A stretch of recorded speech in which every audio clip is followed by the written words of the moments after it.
कि जो tri nation series Sharjah में पाकिस्तान यू और अफगानिस्तान, हम सर पाकिस्तान के हवाले से तो बात करते हैं, मैं जरा पहले आपकी टेक लेना चाहता हूं कि ये कितनी बेहतरीन अपॉर्चुनिटी होगी before they get into Asia cup. अच्छा, आप सबको पता है कि इम्पोर्टेंस क्या है इस सारी चीज की, और मुझे लगता है इसका tough series for Pakistan. Pakistan has to bring a game to the table, because मुझे लगता है कि ये अफगानिस्तान बहुत तगड़ा खेलेंगी। स्पिन ट्रैक ज्यादा प्ले होगा, आपको पता ही है सारों को। बैटिंग ट्रैक्स कोशिश कीजिए कि अच्छा बैटिंग ट्रैक्स बनाया जाए, यहाँ पे 150-200 स्कोर किया जाए। बट अपॉर्चुनिटी इज इमेंस और अच्छी अपॉर्चुनिटी लग रही है, but is gonna be great chance for proof and at the same time a very good chance for Afghanistan to to go out there and to beat Pakistan. लेकिन it's going to be a very tough series. ले रहे हैं हम सारी टीमों को, ऐसा है नहीं। Pakistan has to bring a game to win the series. Exactly. देखिए बिल्कुल आज का जो मैच अभी बड़ा सनसनीखेज मरहले में चला गया था और आखिरी ओवर के अंदर काफी मौका था, जो हार्ड पार्ट था उन्होंने कर लिया था। चौका भी लग गया था, छक्का बहुत उम्दा मारा उन्होंने, फ्लैट बैट जो कवर के ऊपर से फ्लैट 6 हुआ। लेकिन उसके बाद अगेन जब जो नई उभरती हुई अपकमिंग टीम्स होती हैं ना, ये जब ऐसी सिचुएशंस में आती हैं ना जहां ये जीत के करीब पहुंच जाती हैं, तो वहां पे बुखलाहट का शिकार होती है। और ये चीज अभी तो अफगानिस्तान इस पे पूरी तरह काबू नहीं पा पाया, थोड़ा थोड़ा बेहतर पहले से काफी वो हो गया, लेकिन थोड़ा थोड़ा होता है अभी भी उनके साथ। तो यूएई तो फिर अभी उस राह पे पड़ा है, और यूएई की टीम जो है ना वो अफगानिस्तान की तरह वो लड़के फुल टाइम प्रोफेशनल्स नहीं है।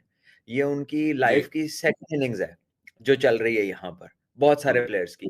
जो उनके अच्छे प्लेयर्स हैं वो है जो अपनी बेस्ट पीक पे ट्राई कर रहे हुए हैं कहीं और से, और फिर आके यहाँ अपना हो और शारजा में पाकिस्तान, यूएई और अफगानिस्तान की ट्राई सीरीज खेली जाए। कल यूएई ने शायद पाकिस्तान को भी बताया कि नूर अहमद को खेलना किस तरह है, और कल अफगानिस्तान के बैटर्स ने भी पाकिस्तान को बताया कि आपने यूएई के बॉलर्स को कैसे खेलना है। हम ही हैं अकेले जो सिंगल डबल भी नहीं निकाल पा रहे। यार आपने बड़ी जबरदस्त बातें की हैं कुछ यहाँ पे, कि एक तो ऑफ कोर्स जो भी आप सब व्यूअर्स और लिसनर्स जो हैं कंक्लूजन्स ड्रॉ कर रहे हो ट्राई सीरीज से, वो शायद बिल्कुल ही मैटर नहीं करती, क्योंकि शारजा में कोई मैच है नहीं। शारजा में हमने देखा कि वहां पे भी टॉस इंपॉर्टेंट है, because no single team has won a game chasing in this tri series. हर टीम ने टारगेट डिफेंड किया है, ठीक है। तो फाइनल के अंदर भी वहां पे टॉस इंपॉर्टेंट होगा, और जो भी जीतेगा expect that team to bat and have a bit of an advantage, ठीक है।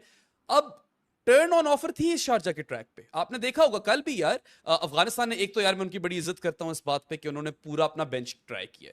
पाकिस्तान में ये हिम्मत ना आ सकी, वसीम जूनियर, हुसैन तलत, खुशदिल शाह तीनों मैच खेले बगैर जा रहे हैं एशिया कप अब, क्योंकि फाइनल में तो नहीं खेलते ये लोग, ठीक है। लिखवा लो ये स्टैंप पेपर पे, मैं लिखने को तैयार हूं।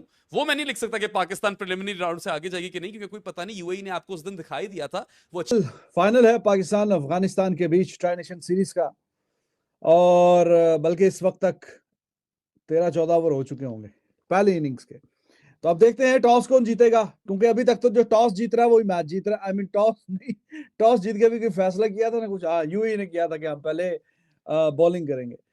तो टॉस जीत के ज्यादातर टीमें पहले बैटिंग करना चाह रही हैं, और अभी तक 7वां मैच है कल, तो 6 मैचेस का नतीजा तो यही निकला कि जिसने पहले बैटिंग करके अच्छा टोटल बोर्ड पे डाल दिया वही टीम जीत गई है। कल ऐसा लगा कि हाँ कुछ हटके होने वाला है। UAE they came very close, match interesting भी बनाया, शानदार भी बनाया, और जब 3 गेंदों पे 5 रन रह गए थे तो वहां से फिर उनसे फिनिश नहीं हुआ, और वो 4 रन से मैच हार गए। टेक्निकली तीनों गेंदों पे कोई रन नहीं बना। तो वो एक ऐसा मौका था, लग रहा था कि हाँ यार कोई टीम चेस करते हुए भी शायद जीत जाए, लेकिन वो हुआ नहीं। और अफगानिस्तान इसके बावजूद कि उन्होंने काफी ज्यादा नए प्लेयर्स डाले हुए थे, मैच जीतने में कामयाब हो गई अफगानिस्तान। तो मुझे यही लगता है कि पाकिस्तान को शायद एक उम्मीद होगी कि यार अफगानिस्तान हार सकता है यार, जब चेस कर सकता है तो हम भी चेस कर सकते हैं यार। सबसे बड़ा जो प्लस पॉइंट पाकिस्तान का कल ये, भले टॉस हार जाए कल पाकिस्तान, जो एक लाइमलाइट पाकिस्तान को लेनी चाहिए, रे ऑफ होप, ये है कि यार हम चेस कर सकते हैं। जब यूएई चेस कर सकता है तो हम भी कर सकते हैं, चाहे राशिद खान हो या ना हो तो भी टेंशन नहीं है भाई, अगर और ना हो तो क्या ही बात है यार। लेकिन ये कि ये एक पॉजिटिव चीज है। अगर कोई मतलब ये हो कि यार आप बैटिंग में टॉस हार गए तो आप मैच हार जाओगे, अब ऐसा नहीं है। यूएई ने आपको प्रूव कर दिया है कि यार आप चेस कर सकते हो, और ये डिफाई करना पड़ेगा। देखें ये कल डिफाई करना पड़ेगा पाकिस्तान को। कल सिर्फ एक मैच नहीं है भाई, कल पाकिस्तान की क्रिकेट की डायरेक्शन कल सेट होगी आने वाले अगले वर्ल्ड कप तक। कल अगर हम इवेंट जीत जाते हैं तो जो एशिया कप में हम लोग सबको हल्के में ले रहे हैं ना, कि यार मतलब हमें कोई रेट ही नहीं कर रहा है। मतलब लोग तो श्रीलंका, अफगानिस्तान और इंडिया की बातें कर रहे हैं, हमें तो कोई बात भी नहीं कर रहा हमारी। तो कम से कम कल लोग फिर बात करना स्टार्ट करेंगे। ये बहुत जो टीम ट्राई सीरीज का फाइनल जीतेगी, सवाल मेरा तुमसे भी है, सवाल मेरा आप सबसे भी है, क्या वो टीम एशिया कप की फेवरेट हो जाएगी? ये मेरा सवाल है और इसका जवाब आपने कमेंट्स के अंदर लाजमी देना। देखो, मेरा मानना ये है कि सारी 8 की 8 टीमों के अंदर 3 टीमें ऐसी हैं जिनको ये ग्रेट अपॉर्चुनिटी मिली इस ट्राई सीरीज को खेलने की, चाहे शारजा का स्टेडियम हो, लेकिन कंडीशन सारी की सारी सिमिलर है। और सबसे बड़ी चीज, इंटरनेशनल मैच आपस में खेलने को मिल गए, जिन्होंने आपस में एशिया कप खेलना है। ये मैं बार बार बात कर रहा हूँ, तो श्रीलंका भी क्रिकेट खेल रहा है जिम्बाब्वे के साथ, लेकिन वो जो क्रिकेट है वो अलग है ये वाली क्रिकेट से। तो कहने का मकसद ये है कि अगर जो टीम इवन के जो 2 फाइनल में पहुंची है, क्या दोनों की दोनों फेवरेट है, या जो जीतेगा वो फेवरेट है? और जाके वो टीम जिसने अभी तक इतने महीनों से कोई T20 मैच ही नहीं खेला, वो फेवरेट है। बात करो मैं इंडियन टीम की, जो अभी रिसेंटली पहुंची है यूएई के अंदर, प्रैक्टिस वगैरह कर रही है, अपनी तैयारी की सिलेक्शन में चेक करें कि वो हमेशा से थ्रू आउट बड़ी सेंसिबल सिलेक्शन करते हैं। ऐसा नहीं कि बेस्ट अवेलेबल सोर्सेज के साथ भी, बेस्ट अवेलेबल टैलेंट के साथ भी उनकी सिलेक्शन बड़ी कंसिस्टेंटली होती है। तुमने कभी सुना है कब बोर्ड चेंज हुआ, चीफ सेक्रेटरी चेंज हुए, लड़के चेंज हुए? हमारे यहाँ जो है 30 चेंजेस हो चुकी हैं with in time span of 3 months. हमारे 30 चेंजेस हो चुकी हैं। तो they know what they want. उनके पास पूरा एमिनेशन है, उनके बॉलर पूरे हैं, उनके बैट्समैन पूरे हैं, उनका एक्सपीरियंस पूरा है। हमें तो हमारी टीम का पता चल रहा है ना कि यार हमारी टीम कौन सी होगी। टू बी वेरी ऑनेस्ट, हमें ये भी नहीं पता कि हमारा कप्तान जो आज है, क्या ये आज से 3 महीने बाद पाकिस्तान लीग का कप्तान होगा या एशिया कप में कप्तान होगा? तो आप ये कहने पे मजबूर हो जाता हूँ मैं यार कि यार अगर हमें कंसिस्टेंसी ही नहीं है, अगर आपकी सिलेक्शन कमेटी में आपके 6 सेलेक्टर तो आप बदल चुके हैं, 6 सेलेक्टर्स ने 6 दिन बाद चेंज कर चुके हैं। आपने एक स्टार बैट्समैन है बाबर आजम, उसको ले आओ यार, इस बच्चा है हमारा, कोई ऐसी बात नहीं है। तो उसको एक आधा एक्सपीरियंस बंदा बीच में रखना चाहिए था। लेकिन बट अगेन वो ऐसा नहीं किया। बट यार तो मैं समझता हूँ कि जो टॉप ऑर्डर की बैटिंग अफगानिस्तान ने दिखाई है वो तो इस पूरे टूर्नामेंट में किसी की नहीं है।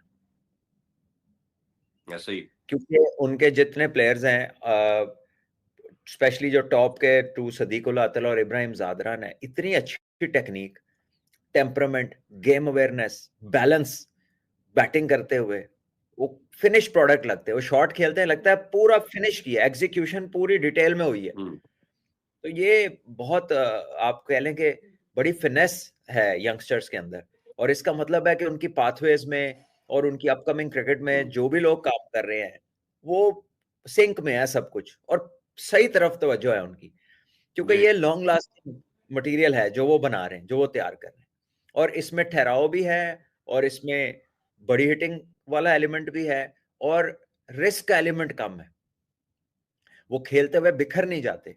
मैच में जो पाकिस्तान के साथ खेला था, तो हम उससे पहले ही बात कर रहे थे, पहले मैच से पहले भी मैं यही आपके सामने बात कर रहा था कि अगर पाकिस्तान बैटिंग करके अच्छा टोटल बोर्ड पे डाल देगा तो ये ठीक रहेगा इनके लिए। वो बाद में खैर ऐसा हुआ कि वो 1 नहीं, 2 नहीं, 3, 4, 5, 6 मैच हो गए कि जो टीम पहले बैटिंग कर रही है वही जीत रही है। Afghanistan they become a bit more dangerous कि जब वो डिफेंड कर रहे हो, चाहे आपका जो टारगेट आपने चेस करना है 130-35 है, 140-50-60 है, और 160-70 हो जाए, तो वो फिर जितना ऊपर जाता जाए उतने ही चांसेस कम होते जाते हैं। तो टेक्निकली अफगानिस्तान की टीम ज्यादा खतरनाक दिखती है कि जब वो अच्छा टोटल बोर्ड पे डाल देती है, फिर वो डिफेंड करती है। और ये सिर्फ पाकिस्तान के खिलाफ नहीं है ये कहानी। अफगानिस्तान वो T20 वर्ल्ड कप में 80+ रन से उन्होंने न्यूजीलैंड को हराया। उन्होंने चेस ऑस्ट्रेलिया को भी नहीं करने दिया, ऑस्ट्रेलिया को भी हराया, न्यूजीलैंड को भी हराया, अच्छी अच्छी टीमों को हराया, वर्ल्ड कप का सेमीफाइनल खेला। और ये कहानी उनकी 50 ओवर की क्रिकेट में भी है कि अगर वो अच्छा टोटल बोर्ड पे डाल देते हैं तो ज्यादातर मैचेस वो जीतने नहीं देते अपोजिशन। क्या बोला था मैं, जब हम बात कर रहे थे तो उस टाइम मैच लाइव चल रहा था, मैंने आपसे ये बोला था कि सिचुएशन जिस तरह वो खेल रहे हैं, ऐसे लग रहा है कि विकेट्स इन हैंड वो रखेंगे आखिरी 10-12 ओवर 10 ओवर जब या 8 या 10 ओवर रह जाएंगे, उसमें वो फिर रन्स बनाने की कोशिश करेंगे।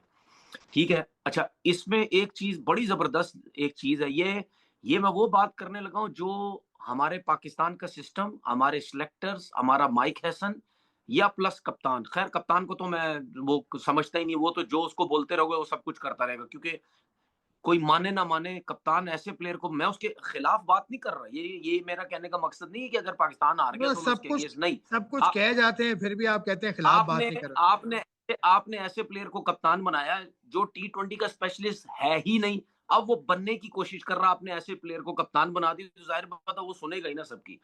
तो माइक हैसन स्पेशली उसके लिए एक मैसेज दिया है जोनाथन ट्रॉट ने उसको, कि भाई मेरे, हर दफा 200 के स्ट्राइक रेट से क्रिकेट नहीं खेली जाती, तुम जो सोच रहे हो गलत सोच रहे हो। जो इब्राहिम जादरान ने और सदीकुल्ला अतुल ने जो बैटिंग की है, 100 की पार्टनरशिप, मुझे कोई बता दे बंदा जिस उन्होंने 170 के स्ट्राइक रेट से क्रिकेट खेली हो, उन्होंने 200 के स्ट्राइक रेट से क्रिकेट खेली हो, वो बिल्कुल सेंसिबल क्रिकेट खेली। उनकी सोच पता क्या थी? उनकी सोच ये थी कि विकेट्स इन हैंड रखो, अभी विकेट्स नहीं देनी है, मुश्किल विकेट है, ब्रेक भी हो रहा है, जबरदस्ती खेलने जाओगे, गुरबाज आउट हो चुका है, अगर इब्राहिम या सदीकुल्ला में से कोई एक आउट हुआ तो हमें जरूर मुश्किल हो सकती है। अच्छा, एक चीज और देखें जोनाथन ट्रॉट की, ठीक है, उसने क्या किया, क्लेवर है, क्लेवर, वो बहुत क्लेवर है। उसने क्या किया, इब्राहिम जादरान पहले मैच में उसने ओपन की, ठीक है, पहले मैच में उसने ओपन किया, अगले 2 मैचेस में उसने तीसरे नंबर पर उसको भेजा, सदीकुल्ला को ओपन भेज दिया, जादरान उसके साथ, गुरबाज के साथ।